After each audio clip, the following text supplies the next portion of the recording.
I'm on the Del Mar College West campus by the Restaurant Management Building. The Restaurant Management program prepares students for jobs in the food service industry. The curriculum offers training in hospitality business skills as well as practical training in food service. One of the several outstanding programs at Del Mar now. I'm Amy Mintz, an Associate Professor of Child Development Early Childhood at Del Mar College.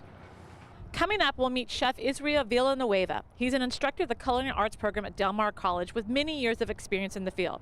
We have a very special treat on today's show. Chef Israel Villanueva will be making stuffed glazed rock Cornish hen.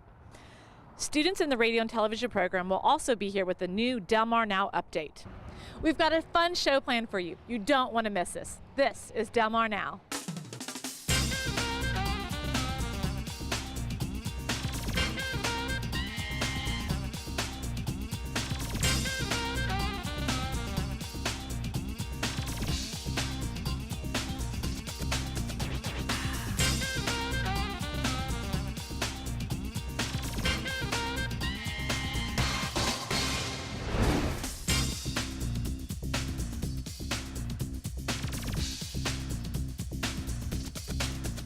Our guest today is an instructor of culinary arts at Del Mar College. He has over 25 years experience in the food and beverage and hospitality field. He's worked as a personal chef and has prepared meals for world-famous celebrities, politicians, and foreign dignitaries. He holds an associate's degree from Central Texas College, a bachelor's degree from University of Maryland, and a master's degree from Texas A&M University, Corpus Christi. Please welcome to Del Mar Now, Chef Israel Villanueva. Hi, thanks for being with us today, Chef. Great to be here. Okay, it already smells yummy in here. So tell us a little bit about what you're making. Okay, being the holiday season, I'm going to prepare a rock Cornish hen, which is a little underutilized in my opinion. Instead of a turkey or a ham that everyone likes to make, I'm going to make a rock Cornish hen. It's rather small, typically small, 10 weeks or younger. Okay. And it doesn't cost a whole lot to make. And I like to show y'all how to make a little Cornish hen with some stuffing in there that's been in my wife's family for many years. And is a Cornish hen something you can get easily in local grocery store markets? Yes, that's what the good news is that all the grocery stores carry it. All the local grocery stores carry it, and it's in the frozen section. Okay. And it doesn't cost that much. It's very little. Okay. All right, take it away. Let's see what you got. Okay, so I'm going to start off with the Cornish hen here. It's very small. I like to call them miniature chickens.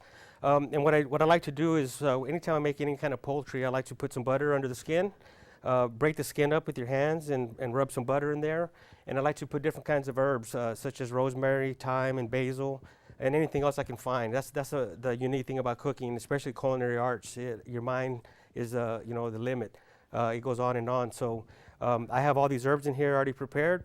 And then what I like to do is, for demonstration purposes, I like to get my skillet very hot, a okay. little bit of oil in here, and then I like to saute my shallots. And the key thing is when you're cooking is you're building flavors. It's about building flavors. It's not about throwing everything in a pot and just cooking it. Okay. So when you're building flavors, so one layer is going to be a good olive oil or vegetable oil, and then I do my shallots.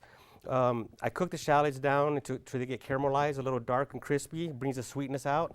I throw my garlic in next, and the garlic you don't put it at the same time because it might burn. It burns very easy. Good to know. Okay, so once I get that going really good, and then we have a mixture here of a cornbread stuffing mixture. Normally you can make your own cornbread if you like, jalapeno cornbread. You can add anything you want to it.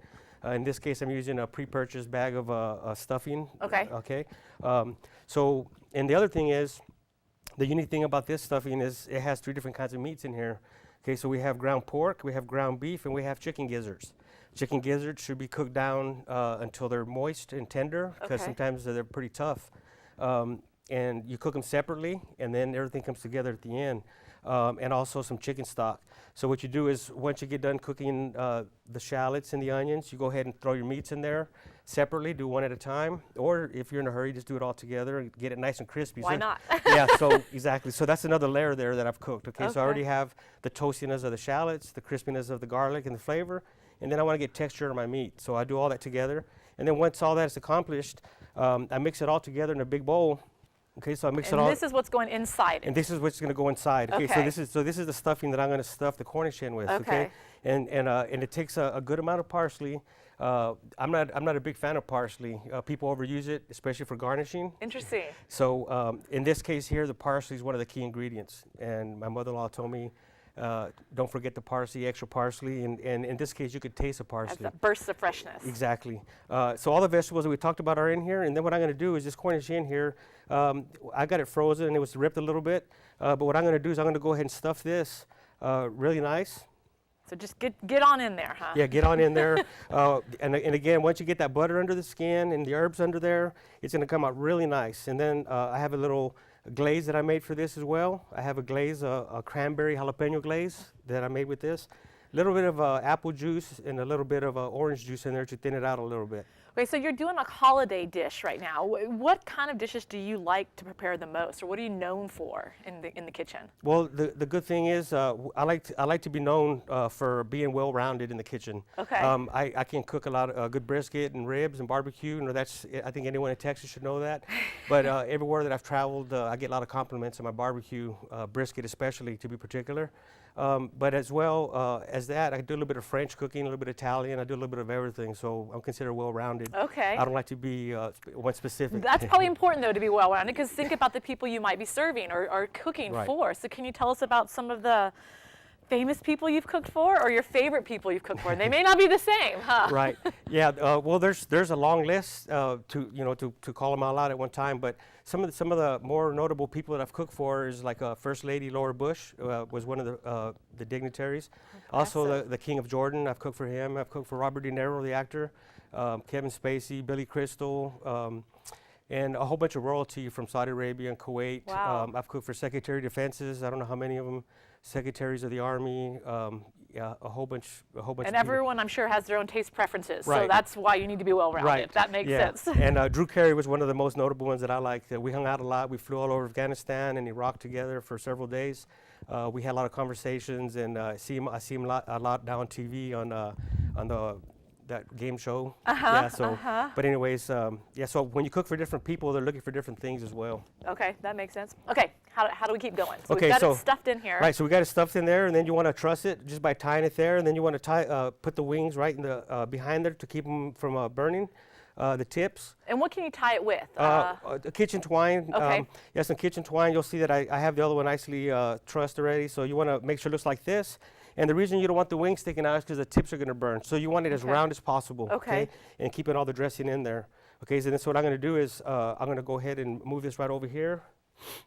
Okay. So then what I'll do is I'll go ahead and start setting it up for the next dish that I'm going to make, which is going to be this is going to be a winter hash. I can't take full credit for the winter hash. I've done some before, but in this case, a student of mine, a very good student of mine, he showed me this winter hash that he made, and we've served it before, and it's a very good seller. People really like it and ask for the recipe all the time. Well, how did you get interested in cooking? Interested in cooking since I was 9 years old. I started working at a local taqueria in Kingsville. My mother's best friend owned it, and from the age of 9, every summer after that, I started working in the kitchen. So you just got started right Yes, at a young age. Yes, I loved it. Yeah, I love it. So in this case, we're going to go ahead and preheat my skillet here. And whenever you're making any kind of this is a winter hash, like I said, but when you're making any kind of root vegetables, okay, so here I have sweet potatoes, I have acorn squash, and I have also have regular carrots, and I'm going to top it off with some herbs as well. But while this is preheating, we're going to take a short little break, and then we'll finish up with this amazing dish you've got going on here. We're taking a quick break, but students in the radio and television program are next with the Del Mar Now update. After that, we'll be back with Chef Israel to learn more about this program at Del Mar College, so stay with us.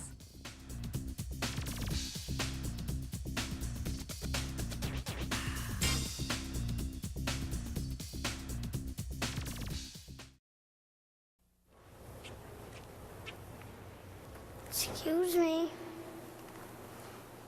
Excuse me, are you Santa Claus? I heard you might be him.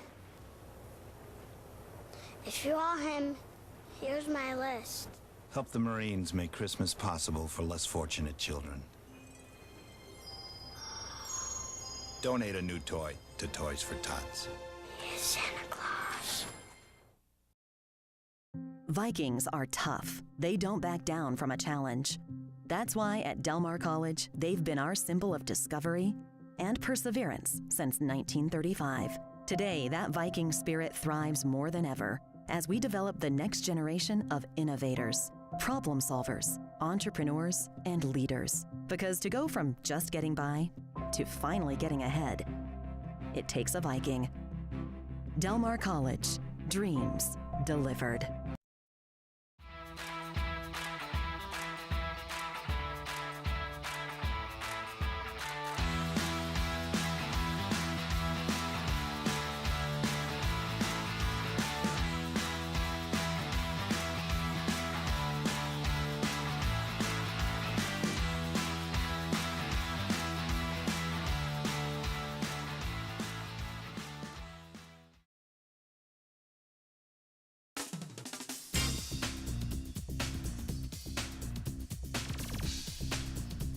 Welcome to today's edition of Del Mar Now Update. I'm Alexis Charles. And I'm Seth Johnson.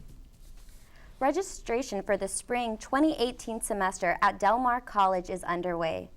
Registration will continue through December 4th before class rolls will be stripped for non-payment of fees.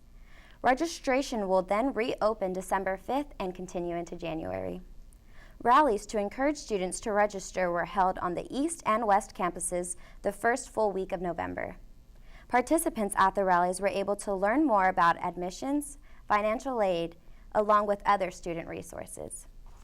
Admission information is available at www.delmar.edu/steps_2_take_credit_classes, period. Students may also email the Enrollment Center at enrollment@delmar.edu. Students who do not have 28 hours of credits will have a registration hold by an advisor. Classes for the spring semester begin January 16th. The Del Mar College campus newspaper won several awards at an annual convention in Dallas last month. The Foghorn was a finalist for the Pinnacle Award. The newspaper finished second in the competition, which places it as the second best two-year college newspaper in the U.S. The Foghorn was also a finalist for the Pacemaker Award, which included 2-year and 4-year schools of similar size. In the Best of Show competition, the Foghorn placed 6th. The focus of the award is on the most recent issue of the paper. An honorable mention in the comic strip category went to Sean Bateman. This competition was against all size educational institutions. A new articulation agreement has gone into effect between Del Mar College and Texas A&M University Corpus Christi. The agreement allows Biology 1404 and Biology 1415 to count towards a bachelor's degree. The courses count towards a biotechnology degree. Previously, the courses counted only as core science requirements for liberal arts degree. The two courses are not like traditional biology courses. The courses delve into biotechnology and cutting-edge laboratory research.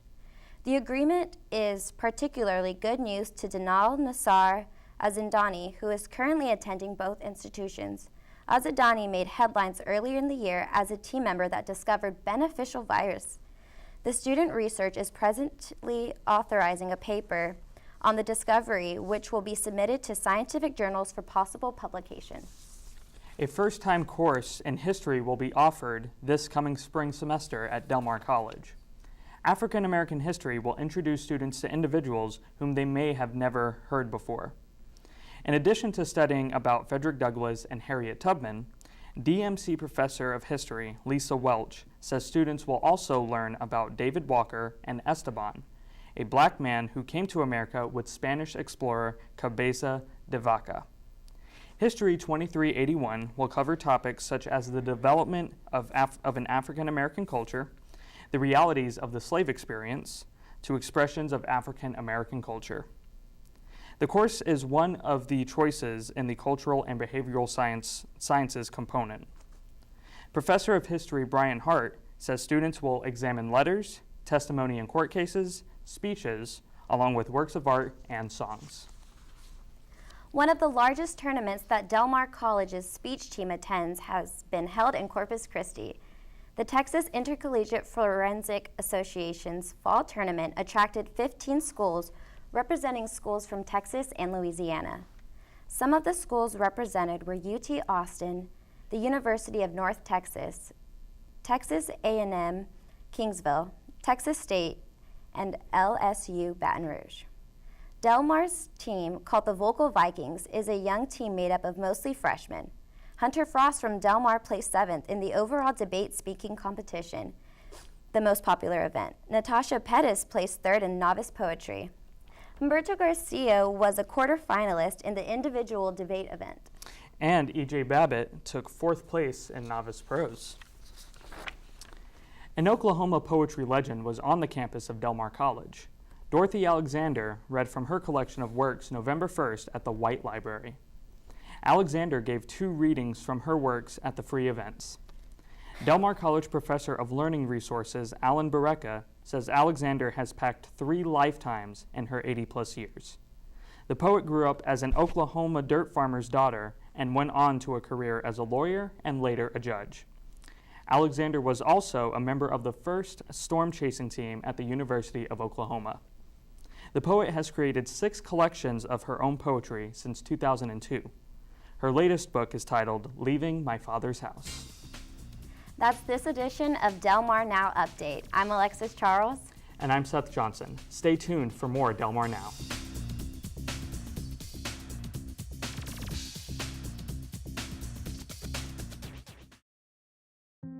What does it take to go from entry level to management material, or from the day-to-day to paving your own way? What does it take to go from how will I ever get there to look how far I've come? It takes a Viking. Advance your career and continue your education at Del Mar College. Dreams delivered. So, I'm kind of new here, but I've noticed a trend. My human does this funny thing where she goes around and gets all my toys, and then she hides them in that basket by the door. But it's always the same basket, and it's always in the same place. And then she acts so surprised when I find them, but, she's putting them in the same basket. Again. It's like, hello, that's where you put it last time. You were the worst at hide and go seek. Catch the Viking spirit. Nationally recognized and locally focused, Del Mar College has been delivering dreams for over 75 years. If Del Mar College has touched your life, join the Vikings Alumni Association and help others achieve their dreams. Stay connected. Support scholarships. Explore the Viking Career Network. Join online today at delmar.edu/alumni for as little as $10 and get a free t-shirt.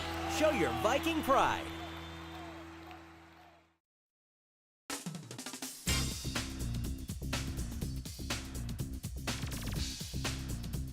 For more information about Del Mar Now, log on to www.delmar.edu/now. If you have questions, comments, or suggestions to help us improve Del Mar Now, send an email to now@delmar.edu. We're back with Chef Israel Villanueva, and he's an instructor of culinary arts at Del Mar College. So remind us again what we're making today. Yeah, we're making rock Cornish hen, stuffed rock Cornish hen, Okay. With a jalapeno cranberry glaze on top. And then I also have an autumn salad, winter salad hash that I'm making. The hash consists of sweet potatoes and also acorn and other squashes and also carrots. And then I'm going to season it with a little bit of fresh herbs. Okay. And some red beets to finish it off. The beets, my favorite vegetable, but I'm not sure if it's loved by all. Well, tell us about, the culinary program. What are some of the advantages of a young person graduating from the culinary program and becoming a chef? Well, the advantages of young or any age for that matter, we have a lot to offer. We have a lot of years experience between myself and the other instructors, and there's a lot of job opportunities. Every week we get at least 2 to 3 phone calls, employers seeking some chefs and cooks, bakers and managers looking for all sorts of positions. But one of the good things about Del Mar is we have a good reputation with the community, and we have all the people from the industry, from the community, even outside the community, they come to us seeking employees, and also they come to judge our competitions. And it's got to be great because you get in this knowledge not only of what to cook, but you're getting knowledge about health and wellness and practicing safety within the kitchen, and I don't think all of us have that knowledge. Exactly, exactly. So that's definitely something important to have that I can even take into my personal home. Exactly. So, yes. Okay, well, take it away. Let's see what we've got going on here. Okay, so I already have my skillet preheated already. I'm going to go and turn it up just a little bit more. And obviously, due to time restraints, I went ahead and roasted all these root vegetables. Okay. And you could either saute it at a high temperature, or you can put them in the oven and roast it and just let it go. Okay. It's either way. Okay. But the key thing is uniformity. You want uniformity not just for the appearance and the appeal, but you also want it to cook evenly. That makes sense. Okay, and then of course you have to take into consideration that carrots and sweet potatoes, they take a lot longer than beets would. In this case, I didn't put the beets in yet because the beets cook a little bit faster. Okay. And also it's going to bleed in and give it different colors. Ah, in there, okay? yes, we don't want that. Right. The weird, odd-colored food. Right. So you wanna hold that off. Okay. So now I'm going to go ahead and crank this up, and it's already hot enough. So what I'm going to do is I'm going to heat this back up. So as someone graduates from this program, obviously they can work in the restaurant industry, but what are some other fields of work that a student can go into with a position in culinary arts? Something that's really big right now is personal chefs. I have 2 students that are up for personal chef jobs right now. Wow. And I did that for 16 years in the Army as a personal chef to generals, so we call it a general's aide. As a matter of fact, last weekend I catered a job for a multi-billionaire here in South Texas at a ranch. And that's like the highest level I've ever cooked at. It was amazing to see what I got to experience. And I was offered more jobs, part-time jobs. They know I'm an instructor, but there's many opportunities out there. And there's the cruise ship industry, and then the theme parks. A lot of new restaurants opening up, and it's a really good thing right now. And we're lacking the experience and the skills in the industry. And they're having to buy pre-made products now. A lot of pre-made products are coming out due to that reason. There's not enough people out there to hire that are qualified or certified. Okay. Yeah, so what I'm going to do now is I'm going to go ahead and just toss this up a little bit. And again, it's been pre-roasted already. So what I like to do is go ahead and add a little bit of seasoning, a little bit of salt. Not too much, because I had already added some earlier. A little fresh cracked pepper. Nothing like fresh cracked pepper. There's no substitute for that. Okay, so that's a key ingredient to make sure it's fresh cracked. Fresh cracked pepper, yes, exactly. And then now, at this point, I'm going to go ahead and add my red beets in here. And it gives it some really nice color as well. And then once I add the herbs in there, it's going to take it to another level, because remember I discussed cooking in layers. You know, you cook in levels. In this case, I'm going to go ahead and toss a little bit more to get those beets right in there. Now, if someone's not a fan of beets, is there an equitable substitute, or can they omit it? Well, the good news is that there's many things you can do with this. If you don't like it, you can leave it out, or you could add something that you really like, celery root or even jicama. There's different ways to do this. And also, the way I seen this first was with bacon. You get a lot of bacon, you crisp it up real nice. Take the bacon out, and then you cook the actual root vegetables in the bacon fat, which makes it taste really good. But I'm trying to keep it healthy. Okay? We appreciate that. Yes, no problem. Okay, so once this gets heated up enough, and once those beets get cooked up a little bit, I'm going to go ahead and add a mixture here that I have of basil and rosemary and a little bit of thyme. It looks very festive, the colors here, especially being the holiday season. Now, is fresh herbs a key? I mean, if you could give one piece of advice for somebody with their cooking at home, you know, what would it be? Would it be using fresh herbs versus dried herbs, or something else? That's a very good question. That's one of the first questions I get asked all the time by students, and even just anyone that I run into, and they see me in my uniform and they ask me questions. And that's one of the most basic or important questions they ask. And the answer is, it depends what you're doing with it. If you're making a stew or a sauce or something like that, and then you probably want the dried herbs, that way it can absorb. And sometimes, in some points, it could be a little bit more potent and fresh. If you're going to use fresh herbs, you would want to serve it at the very end. You would want to incorporate it to your dish at the last minute. Okay. Okay. So for example, so the timing of the stage of the process of cooking is important. So if you're roasting vegetables or you're roasting a chicken, you want to add the fresh herbs at the end so they don't burn, and they're fresh as well. But if you're making a soup or a sauce or something, then you want to use dried herbs. Okay. Well, that's an easy bit of knowledge to translate. Okay, so this is just another minute or so just to heat it all up and get those beets ready to go. And then I'm going to get my glazed Cornish hen out here in a minute, and then I'll be ready for serving. Well, you know, recently you were awarded the Texas Chef Association Coastal Bend Chapter Educator of the Year Award, so Yes, congratulations. Thank you very much. Can you tell us a little bit about that? The Texas Chef Association is part of the American Culinary Federation, and to be in the position that I'm at, you have to be certified with American Culinary Federation. Texas is so large that we have our own association, unlike other states. That's how big it is. We have our own association. And just over a year ago, we had 8 members, and now we have 40 members. Wow. And we do a lot of volunteer work, and we do a lot of fundraising. And we have educators from the high schools all along the coast of Bend. We have people that are part of the association. And due to the enrollment increase, you know, I had something to do with it. I can't take all the credit for it, but we had a lot of new students come in, and then they vote as a whole, and I was selected. Well, congratulations thank you very much. I'm very honored. Yes, thank you. That's great. So I think we're almost a little bit running out of time. So do we have a chance to see the final product? Yes, ma'am. Because I know my nose is ready. Okay, so what I'm going to do is I'm going to go ahead and get the proper cutting board out, which is the blue one that's one of the things in the industry, the greens for vegetables and the blues for cooked foods. Oh, that's important, that cross-contamination, not to avoid that. Yes, that makes yes, ma'am. sense, and that's an easy trick. Yes, ma'am. True. Okay, so what I have here is my Cornish hen that I baked, roasted actually. Okay, so what I'm going to do is I'm going to bring it over to the cutting what board. temperature do you roast this at? 375, and, and being that it's kind of a smaller type of poultry, a bird, you want to keep a good eye. You want to keep a good eye on it. Okay. Okay. And speaking of safety, you want to make sure that it's at 165, which I checked it just a little bit ago in the break, and we're at that temperature. So I've already turned this off. Okay. So what I'm going to do is I'm going to go ahead and cut this open. So this is the trussing I was telling you about. And it shrunk. We had some shrinkage here, so it came right off. Okay. But you want to make sure and keep all the stuffing right inside. Okay, so what I like to do is cut this right in half. This is good for 2 people.